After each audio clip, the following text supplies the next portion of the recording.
Stock எந்த price வாங்கணும்னே தெரில. நம்ம ஒரு ஸ்டாக் வாங்கணும்னா உடனே டபுள்னு கீழே போயிருதில்ல. அது ஏன், அதை எப்படி இது பண்ணலாம், தடுக்கலாம் அப்படிங்கிறத சிம்பிளாக இந்த வீடியோ சொல்கிறேன். எப்பவுமே நம்ம போய் சும்மா போய் ஒரு ஸ்டாக் பிடிச்சிருக்கு, சரி சடசடன் மேலே போகுது அப்படின்னா போய் அந்த ஸ்டாக்கை தான் வாங்குகிறோம் எல்லாரும்.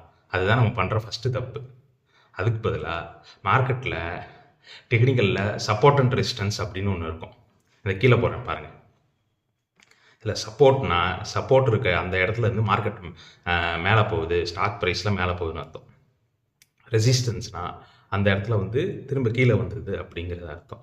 இதை வந்து நீங்கள் டெய்லி டைம் ஃப்ரேமில் வச்சு பார்த்தீங்கன்னா ஓரளவு வந்து அக்யூரேசி கரெக்டாக இருக்கும். இன்னொன்று எல்லா வட்டமும் சப்போர்ட்டில் வந்து கரெக்டாக எடுத்து மேலே போகும் அப்படிங்கிறது நம்ம சொல்ல முடியாது. பட் சப்போர்ட்டில் வாங்கினா ஓரளவு வந்து பெஸ்ட்டு ப்ரைஸ், நல்ல ப்ரைஸில் வாங்கியிருக்கோம் அப்படிங்கிறது அர்த்தம். இன்னொன்று எல்லாத்துக்கும் முக்கியமாக ஸ்டாக் ஃபண்டமெண்டல்ஸ் பார்த்து வாங்கணும். ஸ்டாக்கை சப்போர்ட்டில் வாங்கினா ஃபேர் ப்ரைஸாக இருக்கும். அதனால் வந்து நீங்கள் ஹை ப்ரைஸ் கொடுத்து வாங்க மாட்டீங்க. இதெல்லாம் புரிஞ்சுக்கிட்டிங்கன்னா ஸ்டாக் பிக்கிங்கிறது கொஞ்சம் ஈஸியாக இருக்கும். இதெல்லாம் ஃபாலோ பண்ணிக்கோங்க. அப்போ தான் வந்து நீங்கள் இன்னும் ப்ராஃபிட்டபுளாக ஆக முடியும்.